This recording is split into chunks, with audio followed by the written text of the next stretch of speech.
other shows we have for you to enjoy at myclassicradio.net. The Avengers was most certainly not a household name in South Africa prior to the radio series. With no national television service until 1976, the mechanism simply was not present in the country to show television programs to mass audiences. While many other countries reveled in the filmed adventures of John Steed and company, South Africa was not equipped to join in the fun. The series took Britain by storm and made a major impression in the American markets, being that greatest of rarities, a British series given a network transmission slot. However, as a filmed series, rather than a videotaped one, The Avengers was able to gain a modicum of exposure in South Africa through film rentals. Come and listen at myclassicradio.net.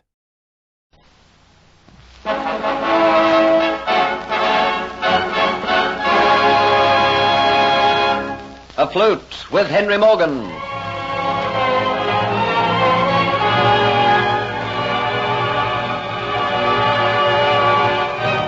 Kitty jealously accuses Jeffrey Hunter of paying too much attention to Dolores. And even though he protests that she is wrong, she warns him that she would rather learn to hate him than lose him. Dietz tells Dolores that he has regained his berth aboard the Flying Gull and believes that the Aztec necklet is hidden somewhere in Morgan's cabin. Dolores maneuvers to have Jeffrey Hunter and Captain Morgan accompany Sir Thomas Modford to his plantation and to stay the night, so that she and Dietz can search Morgan's cabin. Consequently, the following night, she meets Dietz aboard the Flying Gull. Dietz leaves her for a moment, and while away, she continues to search the cabin. Suddenly, she is interrupted by Morgan.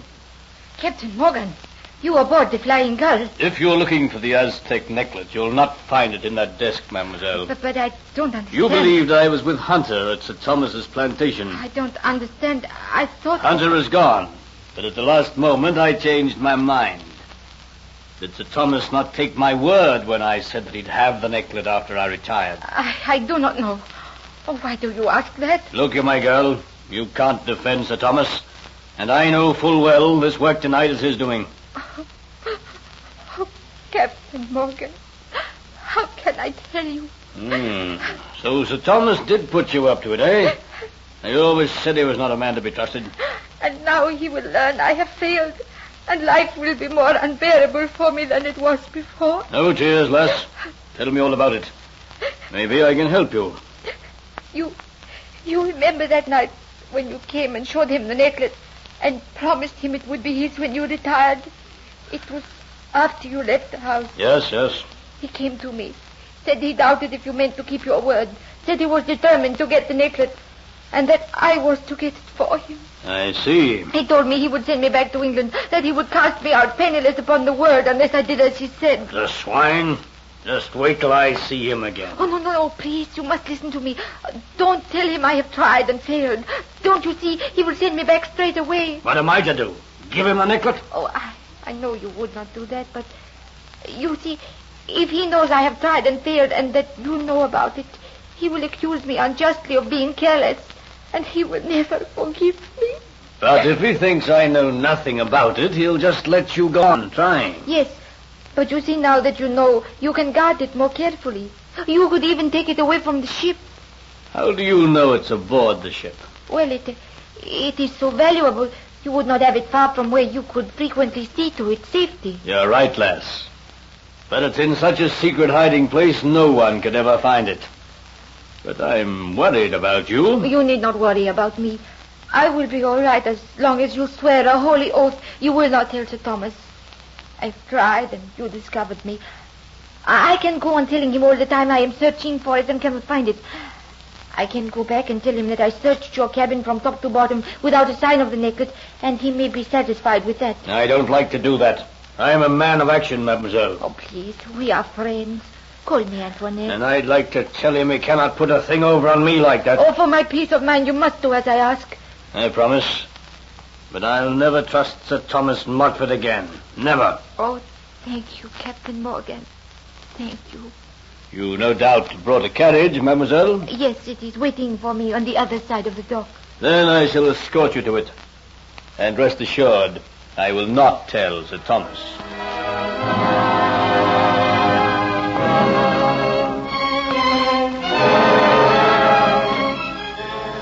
Is this your carriage, mademoiselle? Yes, thank you, Captain Morgan.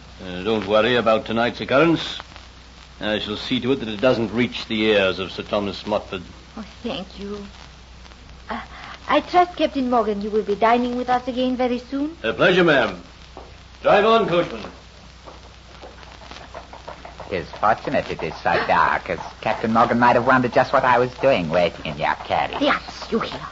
I wondered if you were going to make a most inopportune entrance into the cabin. No. I happened to see Captain Morgan into the cabin. I thought it best to let you get out of this as best you could without my coming back and complicating matters. You showed great wisdom. I made Captain Morgan believe that Sir Thomas forced me to go and search for the necklace. But do not worry. I made him promise that he would not mention the matter. How I rail against this foolishness. And now what are you going to do? Give up the attempt? Never. That necklace is mine, and I'm going to have it back. I established one thing tonight, Fiat. That is the fact that the necklace is hidden somewhere in Captain Morgan's cabin. Next time, I will be successful. It encourages me. I feared perhaps the great reward you had promised me might have been getting further away, perhaps even disappearing altogether. You shall have the reward, Fiat. After you helped me get the necklace. I waited in the carriage for another reason, Dolores Pizarro. I have been thinking. Yes? You are a very influential person. Back in Cuba, you could see that I returned and no questions would be asked. I have offered you payment to help me get the necklace. I'm paying you well to keep your silence. How much more do you want? I just feel I would like to return to Cuba in safety. You will arrange that, or else my conscience will force me to let the officials of Jamaica know who you really are. Is there no end to your blackmail? When we first made our bargain, I intended that the money you give me should pay for the charges of a bondwoman. I understand. But upon recollection, I found if I buy her and still live in Port Royal, I cannot be sure of keeping her. But if I should take her by force and return with you to Cuba, I would have the woman and the money. You understand? I understand. All right, Fiat. I will see that you are allowed to return to Cuba and no questions are asked. If you get for me the necklace. You understand? I understand.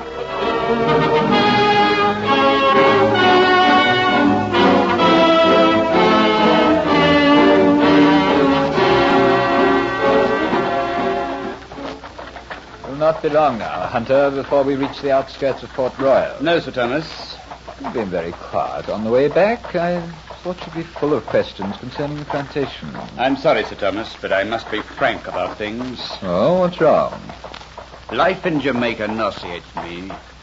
That this island, so beautiful, so green, should contain such baseness. What do you mean, young man? Readily, with eager hands, this island gives up wealth. And how do you receive it? Through the heartache, the misery of slave labor, black and white. Oh, stuff and nonsense. Without slave labor, ruination would come to Jamaica. And as for the convicts we use, well, I admit they're humans, but they've lost all right to be considered as human beings. Some might have. But others. For what trivial offenses have they been sent out here? And perhaps, who knows, some of them are innocent of the very crimes for which they have been convicted. Oh, well, don't let's argue about it, man. Apart from the slaves, I trust you had a very enjoyable couple of days. Oh, I have, Sir Thomas. Thank you very much. But I can't help thinking of their plight. Well, come back and have dinner. Over a table, you'll soon forget it.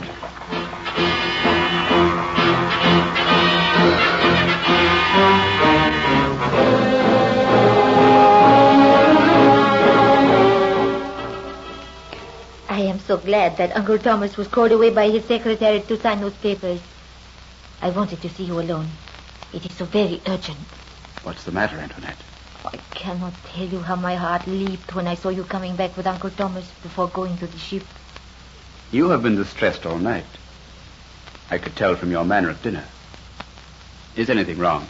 Oh, you might find it hard to believe what I have to tell you.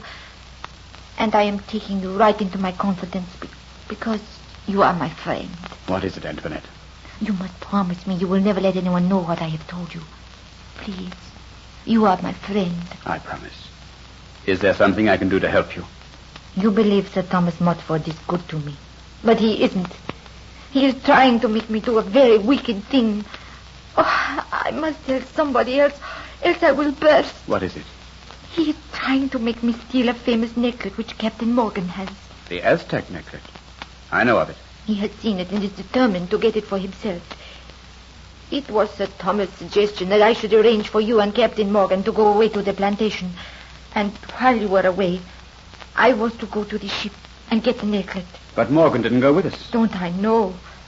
Captain Morgan caught me aboard the ship. He heard my story. Oh, Geoffrey, I am so unhappy, so miserable. Oh, Antoinette, how terrible for you. I do not know whether Captain Morgan believed my story. Oh, give me some comfort, please, Geoffrey. There, don't upset yourself too much, Antoinette. I'm sure Captain Morgan believed your story. I have complete faith in you. Oh, Geoffrey, it makes me feel so much better to hear you talk like that. I feel so alone with no one to share my confidence and having no one to share their confidence in me. Oh, if only, Geoffrey, I could make you believe how much you really mean to me. Please, give me a chance to show you. I've wanted to kiss you for a long time, Antoinette. Ever since I first saw you aboard the Flying Gull. Oh, I should not have come here. I should not have let you talk to me the way you did. If you knew me for what I really am, you would spurn me, turn from me. Then you are in love with me. I knew it, Geoffrey, I knew it. I don't know whether I'm in love with you or whether it's because you remind me so much of all the life I've lost. Oh, no, it is love. It must be love. Mayhap it's just as well I'm going away soon. Oh, then Captain Morgan is going away very soon on another expedition? Yes, at any time, I think. Oh, it will be dangerous, Geoffrey. You might get killed if it is a raid he is going on. I will look after myself. But while I'm gone, Antoinette, you must try to forget me. I won't see you again when I come back. But this raid, Geoffrey. Oh, I'm so worried. Tell me about it. Tell me everything you know so I will know into what danger you are going. Oh, please, tell me.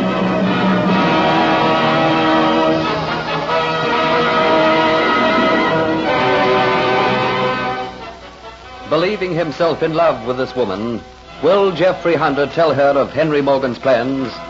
Listen to the next episode of Afloat with Henry Morgan.